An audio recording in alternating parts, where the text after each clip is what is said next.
Gezi, congratulations. That smile says it all. Another nightly win, second in the table. Must be feeling pretty good right now. Yeah, I think it was the stress of the farm waiting for it to complete for the last couple of weeks, and it completed today. So it gave me a bit of confidence and ease the pressure and went on to win. So happy days.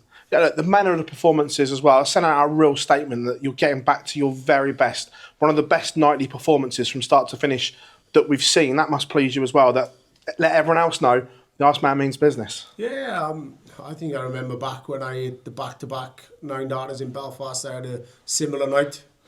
Just missing a 9-darter tonight because I hit one in 2025, 2024 in Manchester, and I was probably chasing that as well. But yeah, I would have just took 2 points tonight, but to take the 5 points, a win, a couple of pound in the bank, but yeah, I'm happy.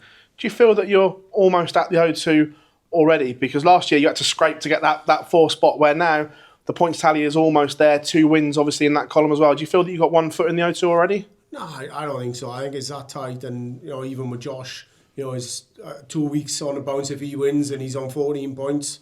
It can go any way. I think I've got half a foot in, but I just that over the next 2 or 3 weeks, if I can pick up 2 points each week, because that's all I target, then I think I'll be in good position. But I'm not looking too far ahead yet. And is that nice to put my memory of Dublin behind you from that final where you played so well but couldn't get it done? Yeah, where this that banished the memories of Dublin now. Yeah, I should have had 3 wins at the minute, shouldn't I? But yeah, it's definitely behind me. I sort of learned not to dwell on the past too much anymore, but it hurt a little bit at the time. But just take it on the chin and move on. Congratulations, mate. Guys, is that the best you've ever felt in a Premier League night? Because it was virtually unplayable at times.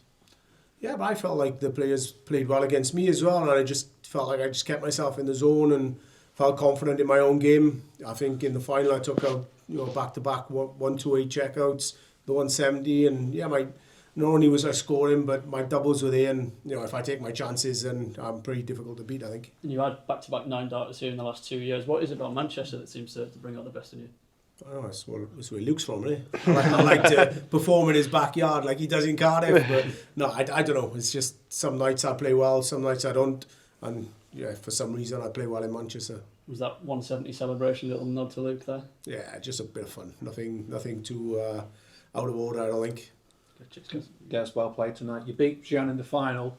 How different is it playing Gerywn in the final mentally going into that match compared to when you played him last week, when he was clearly recovering still from the surgery and didn't play anywhere? To be honest with you, I actually thought of it as the first round last week, and yeah, I probably had that mindset of try and smash him up again. I know he wasn't on his game last week, and there's another week on, and he's probably playing a little bit better. But in my own mind, I was like, just play the Gerywn you played last week, play in that frame of mind, and you'll be fine. And I did.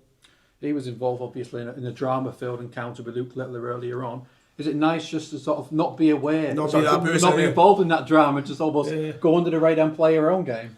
Yeah, but things like this happen in darts. I'm sure in a couple of weeks it'll be done and dusted, gone, and we'll move on. But yeah, I've been in that situation. But that's the part and parcel of darts. Emotions ride high. Is emotions are up and down. It's a roller coaster, and people get hyped up. But yeah, it is what it is. I think it's almost important to have that element in darts, because darts is not just the darts on the board, it's a show, isn't it? When we talk about darts from years gone by, we talk about sort of needle between 2 players, like, Yeah, but if you didn't have that reaction, and, sometimes you need to be a bit peed off and get those reactions, otherwise, what's the point? Do you not want to win that much?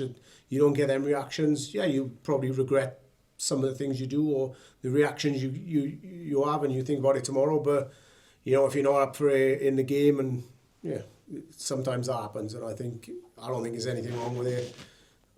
I've been there. The backlash off it, probably Luke will have a little bit of it, but a couple of weeks down the line he'll be gone. But what can I say? I'm not in that position, which I'm happy. Well played, Gezi, thank you. No worries. Do you think Luke was out of order at all there? That's what Gerywn said. To be honest, I'd rather not comment on that, but I've been in that situation, and I feel for the kid at the minute. Yeah. I mean, that's sort of the headlines at the moment. Are you bothered at all if your win's like not the headline? I've won tonight. That's all I'm bothered about. I've got a couple of points in the bag, 5 points, 10 grand in the bank, and I'm up to number 2 above Johnny, so I'm happy. Move on from that bit now. No, that's fine. Did you know straight away tonight that it was going to be a good night for you? No. Obviously, I've had a couple of weeks off of Pro Tour and Europeans, so I didn't really know where my game was. Obviously, I played decent last week, but having a full week off, I haven't really practiced. I've sort of just chilled out a bit, and then going into today, you don't know how well you're going to play. But yeah, after the first game, I thought, the break definitely worked, and I'm going to take this weekend off as well in Munich, so hopefully some more points next week. I saw you spent your day off yesterday at the Snooker. How was that? Did you cross paths with any players backstage? I was only there for about an hour. I wish I could have stayed a bit longer, but my daughters and my wife was with me and they wanted to go shopping, so I wanted to stay and watch a bit of it. But yeah, I think I've spoken to them and I'm going to go to the World Championship in Sheffield, is it? Yeah, in a couple of months. So yeah, and I'm going to be playing in the UK Open in the 9-ball pool. So. Yeah, Goldstein, look out. Yeah, you're quite handy with the old cue. Have you been to the snooker before at all? Oh yeah, I've been a couple of times. I've been only to the World Championship. Yeah, it was good to go. I just wish I could have had see one of the players play. But like I said, other duties, shopping. How different is that snooker audience to I tell you what, when there was a little table there in the back room where I was having a practice, and then I was potting some decent balls, and a couple of people stood around, and I was like missing everything. So the pressures are there. Like, I don't know how they put up with it when it's really quiet and people are, this atmosphere is much easier, I think, than being really quiet. But saying we do it in the Pro Tours and we get on with it, but we don't have that quiet with 500-600 or maybe 1,000 people watching. So it's difficult. Like, I'm sure you've answered the question, but 147 on 9 dart then. Which ones? I'm not debating that anymore. Whatever I say is wrong, so it don't matter.